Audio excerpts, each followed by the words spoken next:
All right, let's talk about those really strange moments. You know the ones, when reality itself seems to glitch. It stutters or lags or just flat out breaks its own rules. We're going to get into all of it. Have you ever had one of those moments that just made you stop in your tracks and think, wait a second, did that actually just happen? That feeling, like the universe just showed a bug in its own code? Well, you are definitely not alone. We're about to dive into some of the most common and honestly, the most unsettling real-life glitches that people report experiencing. So first up, when your memory corrupts. We're going to start with the glitches that happen right inside your own head, the ones that make you question everything you think you remember. Is it just a simple brain fart, or is there something much, much stranger going on here?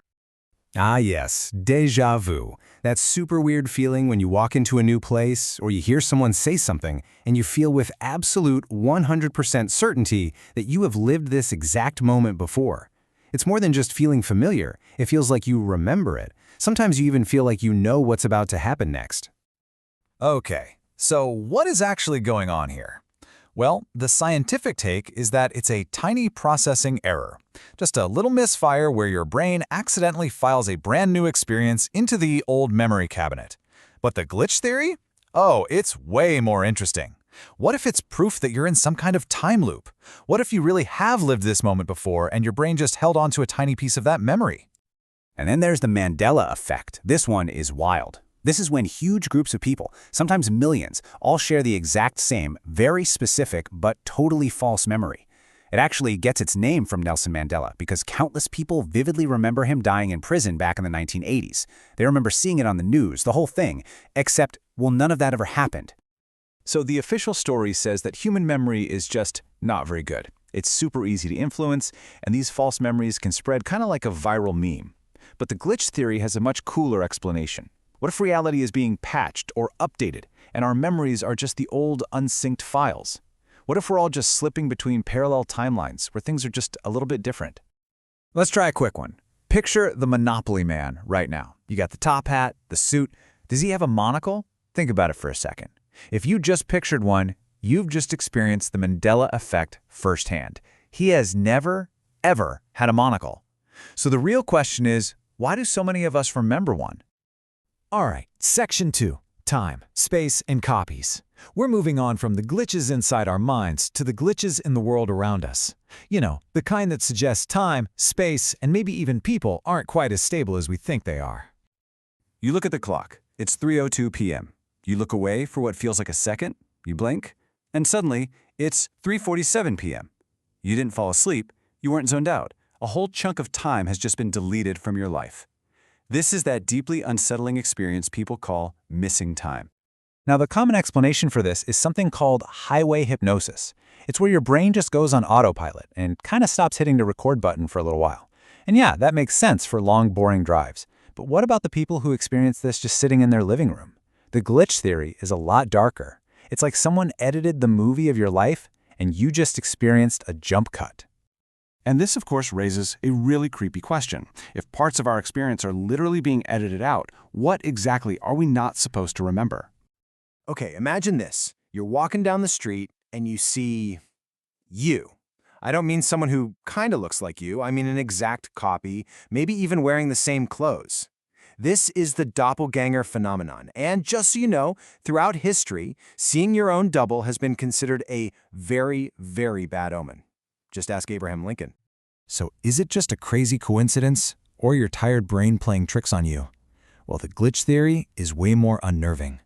What if the simulation accidentally rendered two copies of your character model? Or what if you just caught a quick glimpse of yourself from a parallel universe? Section 3 is what I'm calling the Human NPC Problem. Because if reality can have rendering errors like doppelgangers, what does that say about all the people in it? This leads us to glitches that suggest some people, well, they might not be playing the game the same way that you are. You've probably seen this in a video or maybe even in real life. Someone collapses on a busy street and nobody moves. A crowd just forms and everyone stands there, just watching. This is a real thing. It's called the bystander effect, and it is a deeply weird social glitch.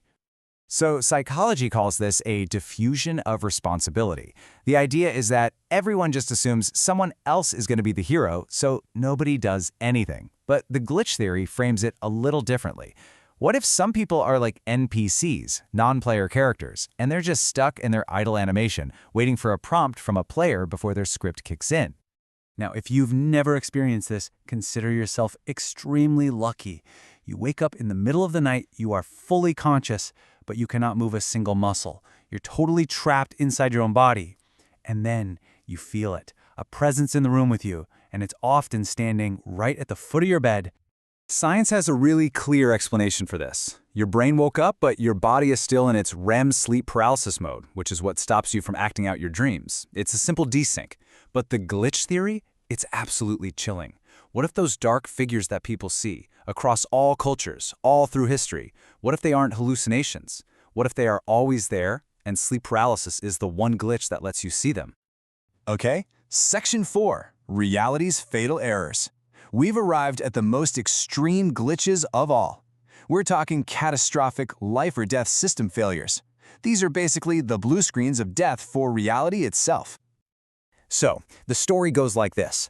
A person, often just sitting quietly in a chair, simply bursts into flames from the inside out. When they're found, they're often just a pile of ash. But bizarrely, the room around them, sometimes even the very chair they were sitting in, is barely touched. This is spontaneous human combustion.